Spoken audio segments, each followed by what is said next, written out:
Hello and welcome to everybody on Cloud Fitness. So in today's video, we are going to see how we can read and write the data from SQL database using JDBC Connector in Databricks. We are going to see basically how we can read from a table in a SQL database or how we can write back to a SQL database. Right, so today we are going to see this, and I hope you're liking my videos and you're liking the content. Do remember to subscribe to my channel, and I do hope that by the end of this whole playlist, most of you are able to clear interviews around the Databricks, and do let me know in the comment section if you do that. So thank you so much for being connected over this e-medium, and I hope that I'll be providing you such kind of content as we move forward. So let's go to the portal today and see how we can do that. And here I am. So basically I have created a SQL server. I have created a SQL database from the Azure portal. Let me know in case you face any issue creating it. I will post a video on how to create a SQL database from Azure portal. In case you have any issues, do let me know. I'll explain you that. And so essentially, whenever you have to read and write from the SQL database, there are two things that you need to take care of. One is the JDBC URL, and the second is connection property. So if these two things are set, then in that case you can easily read and write from the SQL database. So for connecting to the database, you need JDBC URL, which looks something like this. And the second thing you need is this connection properties. I am going to show you how to do this here, but do remember, no need to log in to this same database, because by the time I post this video, I will delete this database. I will just remove it. So there's no point in logging in the same database. So you can simply create a new one for yourself. So let me just first put my I'll just connect to the server, and let me go back to the Azure portal. Now the very first thing is the JDBC host names, right? So this JDBC host name is same as your server name. Essentially, if you go to the portal, this is the server that I have created, right? I have created this SQL server. If I go and click here, and at the same time on the left hand side there is SQL database. If I go and click here, I have created the SQL database, right? This is the name of the database that I have created. Now on the left hand side, if you go to this connection strings, or you can also see the server name from here. You can simply copy the server name. This server name is same as this JDBC host name. JDBC port will always be 1443, and then the database you will already know which database you want to connect to. In my case, I have created the database as SQL database, and then by using these three parameters, automatically you will create a JDBC URL here, right? And then the third thing is, and in fact for this JDBC URL you can also refer this connection strings on the left hand side. Go to JDBC over here, and then here you will have this whole connection string. Right, you can also take this connection string. Also, you have to, for connection properties, you have to import Java utils properties. Now once you import this Java util properties, you have to create a connection property using new properties.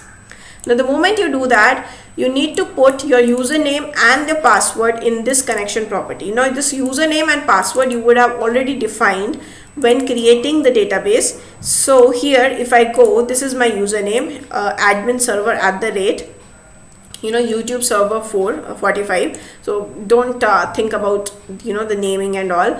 This naming I just randomly gave. So this is my user. You can get it from the connection string, and even password like you would have typed it on your own. So do remember your password. So you can put it like this over here, and you can simply run it. Now essentially, the moment you run it, you have already specified your JDBC URL, you have specified your connection properties here, right?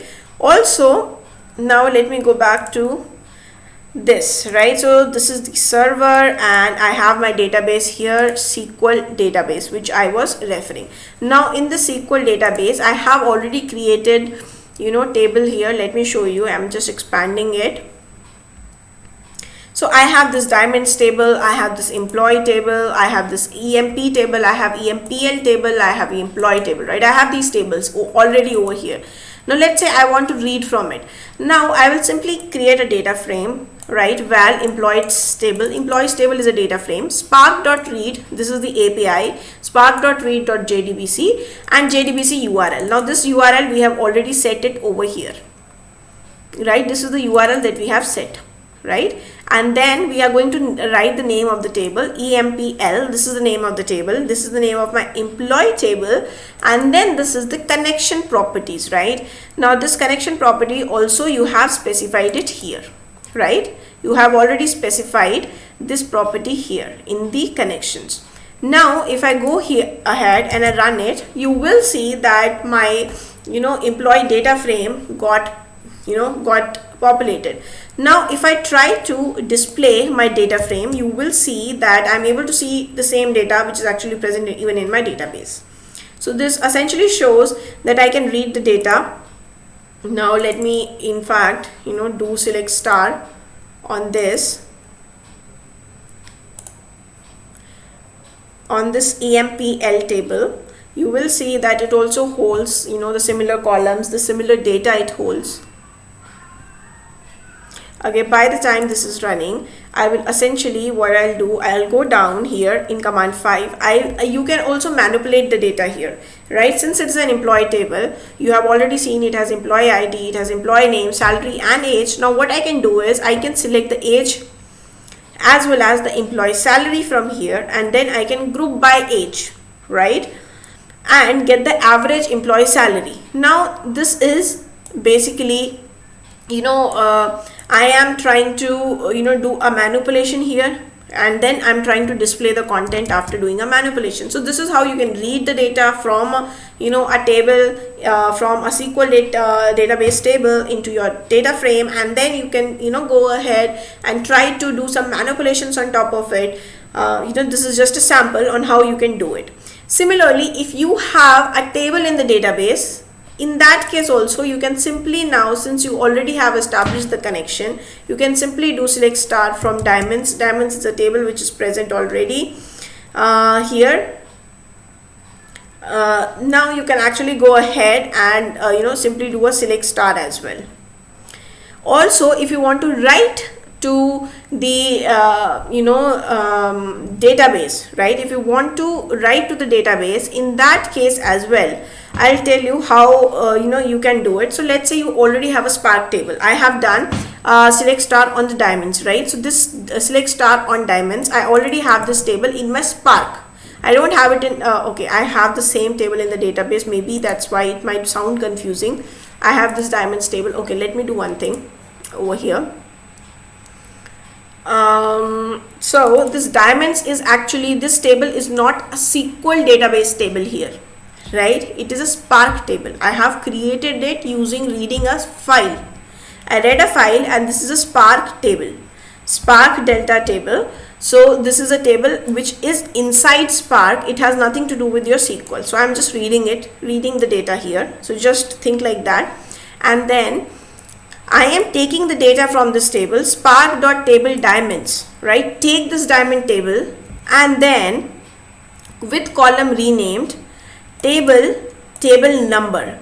Now basically what I am saying is that you have this particular column named as table, right? Now I just want to rename this table. I am reading a table which is already present in my Spark and I want to rename. So let me, in fact, let's say we'll keep it as renamed table, right? Let me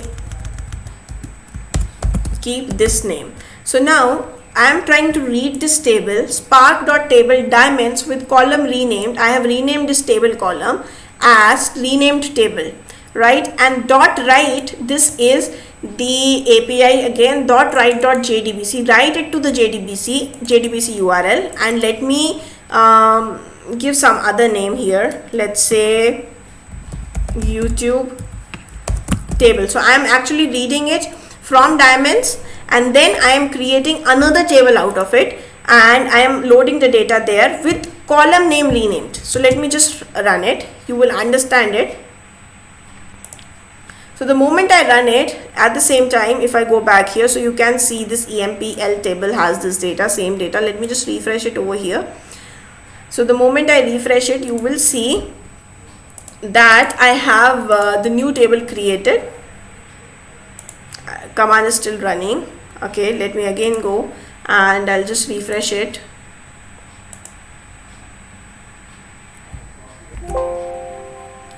Now you can see I'm expanding the table and it should have the new table which I have created. I'll just expand this table.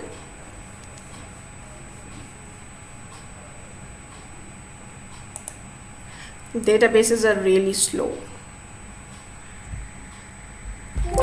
So now basically you can see that inside this table you have this table YouTube. This is the table that I created. Now if I do, let me do a select star again here.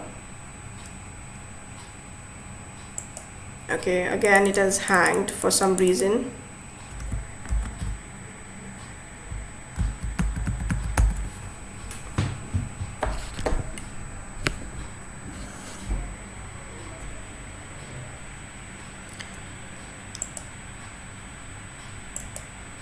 Select top 1000 rows. The moment I do it, you will actually see that it has a column, renamed table, right? There was a column which we renamed, so you can see that this renamed table column has already appeared here, right? So this is how basically you can read and write to the Databricks, from the Databricks to the SQL database. It was a pretty simple thing. You just need to do two things: JDBC URL and connection properties. You need to set it like this.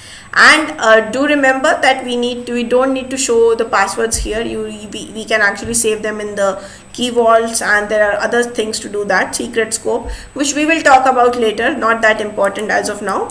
So thank you so much for being till here. I hope you like this video, and thank you so much for being till here.